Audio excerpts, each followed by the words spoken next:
Welcome to the Yadusha Show, District 29's favorite podcast. Hey everybody, and welcome back to the Yadusha Show. My name is Ann Johnston Brown, and of course, as always, I have on the line with me the host of the show. Her name is Yadusha Williams, and here she is. How you doing, Yadusha? Wonderful, everyone. How's everyone doing? I hope they're doing well. How can you not be? It's a gorgeous day.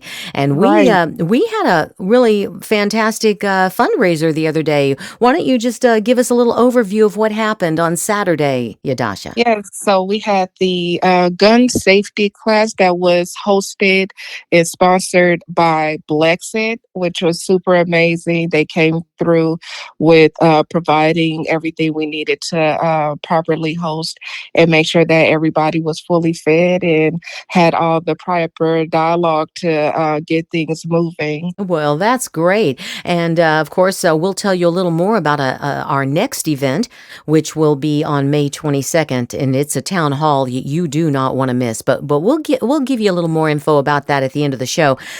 Meantime, we've got a great guest on the show. What do you say we get to him? Absolutely.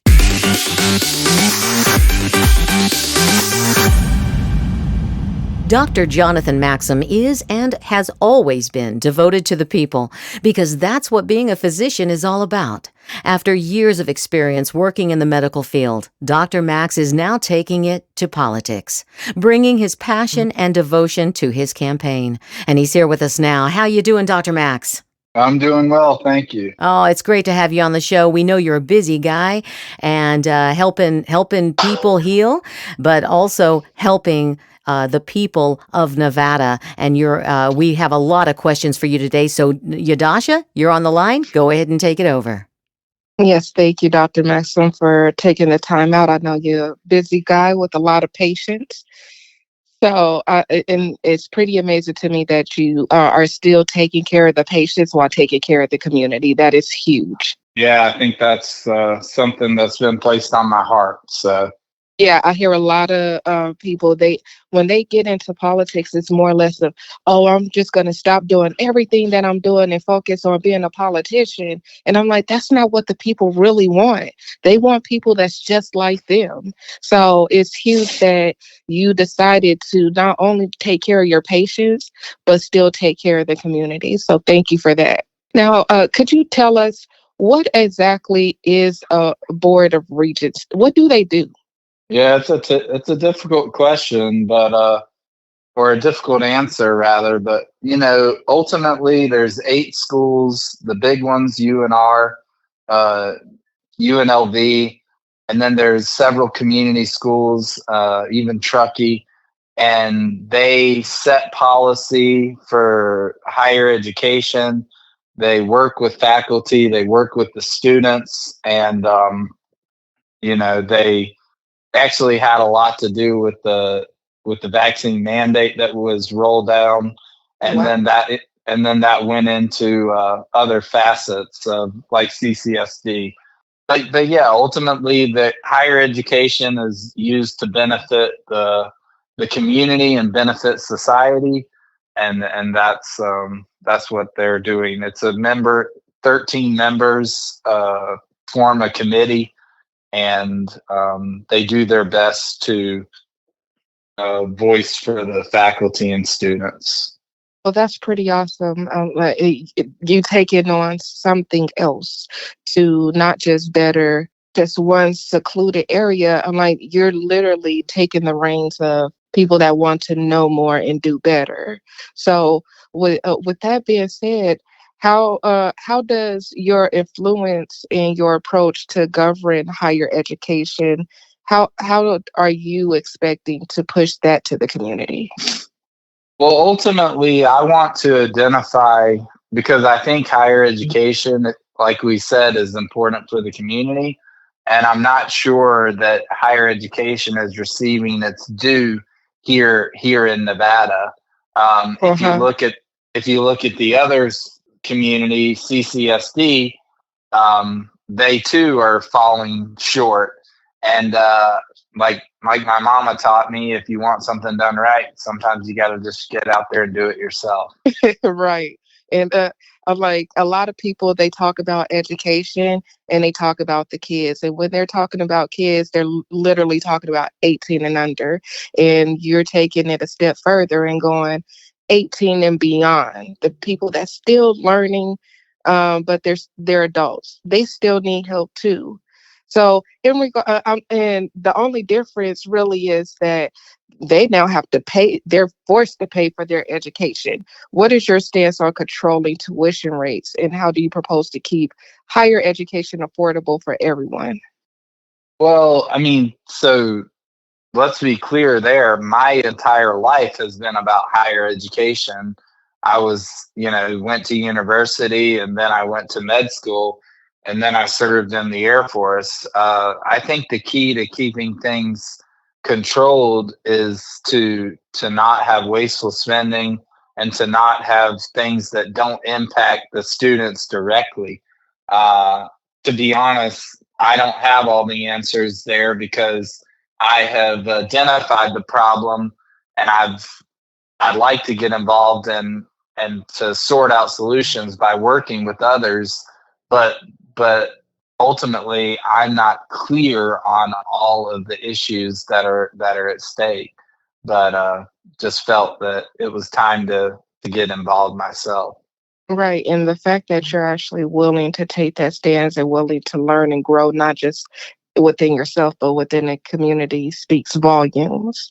Now, what is your view on the balance between public funding and private investment for education? I mean, I think we'd be better suited if there was more private investing or at least sponsorship. Taxpayers pay a lot as it is these days, Right. and students pay a lot for tuition. Granted, UNLV and UNR are not the most expensive schools, but they still are pricey, and especially these days of uncertainty that are in our country that we face. Right. Now, the biggest thing going around right now, which should be something that you hear a lot, is that Biden wants to open it up to where the community is paying for students' education after they're finished, whether they passed classes or not, whether they got a degree that will help the community or not. He's just like, taxpayers are going to pay it and they have no say so about it.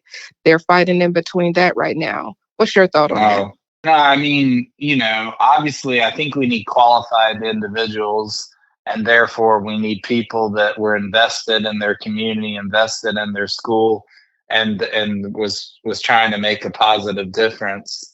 Um, I don't ascribe to the answer that the community should just pay for everything, similar to when the sports arenas and the facilities wanted to come here.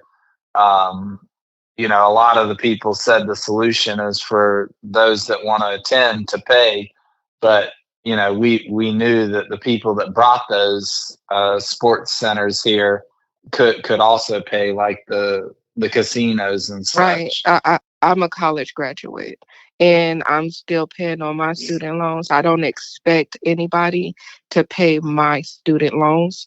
So that is very huge for me when I hear people say, "Hey, I need you to pay my student loans," even though I'm not using my degree or I've been in school for 10 years.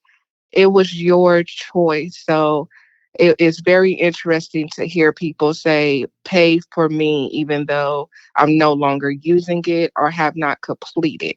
No, I concur completely. Now, how will you improve accountability and transparency in the board of the regents right now?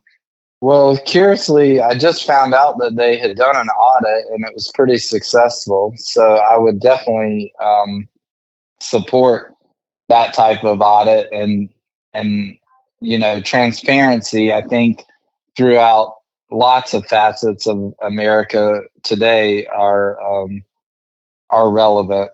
Uh, I think that we just need to come together, realize that we need to improve education here in the state, and we need to, take off the gloves and get it done.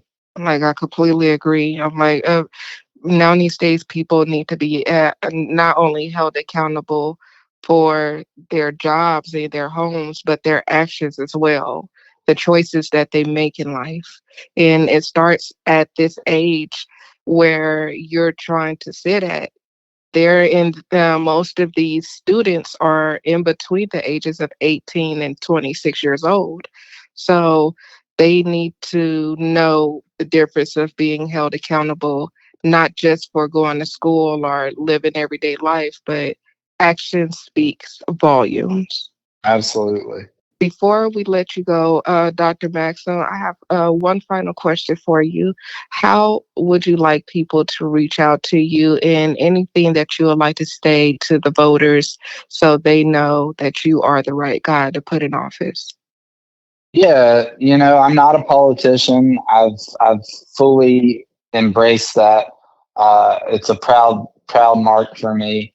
I believe that we the people have a voice, and we need to use it. We need to use it assertively. We need to use it constructively. And I think a lot of people have been allowed to run amok too long, and Right. it's time that we hold them accountable. And it's time that if they can't give us the answers, that we get someone that can.